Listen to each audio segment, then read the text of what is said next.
Not a bad day so far. The track was muddy, but it wasn't raining really at all. Maybe spitting a little bit by the time I got there. Man, that was timely. And then in typical Northfield fashion, the weather's completely changed again. It looks like a little bit of rain now. I don't know how much has fallen throughout the day. I've been over here for the past 4 or 5 hours. But it looks like it's going to stay. It's going to be damp, but not literally. I can't explain to you. Now, maybe you live in an area that's very similar to that.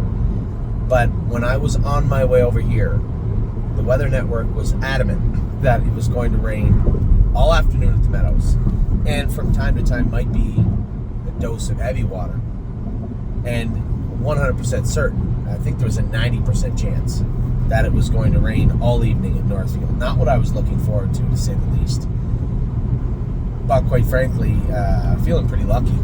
And even if it does rain a little bit at Northfield, and make no mistake, that coin can flip at any time, and it can go from it's not supposed to rain to an absolute downpour. I've seen that before also. So I'm feeling a lot better about the rest of the day right now than I was, say, just a couple hours ago. So we had 2 in today. I ended up with 3 drives. Now it was Addie's graduation today. I wasn't going to leave my daughter's graduation early to make race 1 and 2. I had told Lisa when I was carded on race 1 and 2 that you can leave me on, but with the caveat, my daughter comes first, and if I can't make it over in time, I'd appreciate you let me slide. Which they did. So I thought that was very nice. So I ended up with 3 drives. Melisandre was a very good second. I was third in another race, and then I won with Arrowhead Hannover. We'll start with Melisandre, they call her, apparently. So it's a stalemate at this point. I'm going to call her Melisandre. She raced good. The one thing I think she didn't get out of the gate as well as I thought she would. I thought if I put her nose on the screen, she'd spring off the car, and then it didn't really come about. But it didn't need to. I got away behind 3 horses that I thought were good horses to follow. The horse in front of me, I had raced the other night in the Buckeye. I don't think she was at her best that night. And what is this guy doing? Oh, he's giving him a jump. Is he? Yeah. And of course, everybody slowed down. I'm no better, I guess. Got off the car okay, got away 4th, follow, and then what took place next was impressive. Mile and 56 and 3 in the mud. She trotted 56 and 4, beat like 3/4 of a length. I thought she raced very, very good, 29 on the end of it, and it was muddy. I couldn't see. I did my glasses down as we were going by the half, so it was muddy. And I was really happy with the way she finished up the mile and she raced. My only takeaway from the race was a positive one. I said to Tim, the next time she draws the outside, just take the hobbles off her. I'd like to race her without the hobbles the next time we draw outside, just to see. I get a pretty good feeling with her. Her hobbles are very long right now anyway. They're barely at I don't know if there's a point in the mile where they actually grab her. So they're present, barely, and that's about it. I thought she finished up her mile well, was charging at the leader, finishing up her mile, going under the wire. There's not much more you can ask for than that.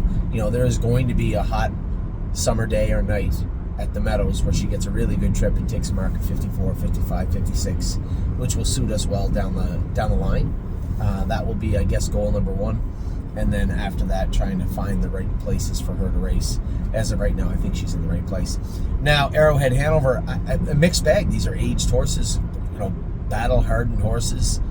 I raced against 2 of them with Ostrom when he was good, and they were legit good horses. Bird and Grenade and Mo Money to Be, decent horses. Ronnie's horse, again, I believe a 4 or 5-year-old coming in. So he's racing against all-age company, but he was coming in good. The line at Plainridge, it had bothered me. It still does a little bit, I guess, the way everything went. I thought that he had a shot, but I didn't really know. Could he get off the car good? That's the one thing. This is important. Tim had said to me, he's just got full swedges on with no grab. Do you want to add some grab? Well, his neck starts at Poconos. No, I don't want to add grab for the Poconos. Maybe after. And after I messaged him, I think we'll just stick with the full swedges for the Poconos. After I messaged him, it dawned on me that we talked about how Memento Mori, the trip wasn't good, the track was a bit deep. Well, our horse had full swedges on him, and that track was deep at Plain Ridge. Now, his horse got away in the 2-hole with a firmer track in the slop, 27-3, yet mustered getting away 7th off the car at Plain Ridge. So there might have been even more to it than I thought before. Raced good today, got a good trip behind Ronnie, finished off his mile, 54 flat and off track. That's a good mile. No complaints with respect to the way that Arrowhead Hannover raced today. Now, now, tonight, what do we got tonight? We have Gymboree in the first, Freedom Hill and Mountains for All also racing tonight. Mountains for All going to do a little double dipping hopefully this week, and what I mean by that is I'd like to see him win tonight because he's double entered back for Saturday. Now, if he wins tonight, he'd have the threshold of 7 wins, but he would also have them at the time of draw, and he is already entered in to go on Saturday. And right here, 7:28 on Saturday. He's 9-5 that night, 3-2 tonight morning line. So I just need to, I'll be completely frank with everybody, his blood did not look as bad as I thought it would the other day. So I can't really say what I witnessed, what I saw with Mounts for All, but I don't want to see a repeat performance tonight. So see how he races tonight, then we're back in on Saturday. Worst case scenario, he runs tonight, which means he'd be scratched on Saturday, 2 breaks in a row. Oh wait, last one was in the mud, it didn't count. I think that's a rule in Ohio. I know it's in Ontario now. I think it's Ohio. I'll have to check. Anyway, that's what's up tonight. Tomorrow, I have to finish with the set list. I'm going to train some horses in the race bike. I want to train, and I'm not doing anything tomorrow. It's going to be a nice day. I'm not scheduled to race at the Meadows. I'm not scheduled to race at Scioto. I booked off both.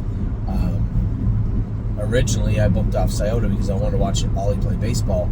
I booked off the Meadows because we didn't have anything in. It was just a couple of overnights. But what it's going to end up doing is allowing me to potentially, I might even be able to school the horse off the gate tomorrow if we have the right horse to do that with. We might have 2, Uncle Danny and that might work. Uncle Danny and Tomboy Strong both could use good schooling, so that's a possibility. We do have a number of other horses training. I think I have another at least 2 training in the race bike, and then 3 sets I think that we have to work on. A lot of people asking, and I think I touched on an earlier video, when's this horse qualifying?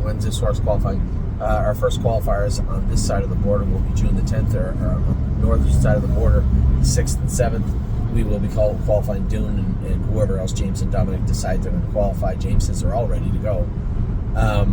Well, except for Sterling. I'm going to bring Sterling back over to Ohio. I mean, he was New Jersey bred. He is staked everything, and you're not going to see him race until he's ready to race. This will be the same, almost the exact same, both by Walner, cookie cutter schedule that we had for 3-Point Blue Chip when he was a baby. And I told everybody, quite frankly, he'll be ready when he's ready. There's no point in asking me. I can't answer that. I don't know. And he's not telling me. So I'm going to have to wait for him to let me know when he's ready to go. But he is staked to everything. You're not going to see him in New Jersey in June or July. But there is going to be lots of racing for Sterling Hanover if he's as good as we hoped he is.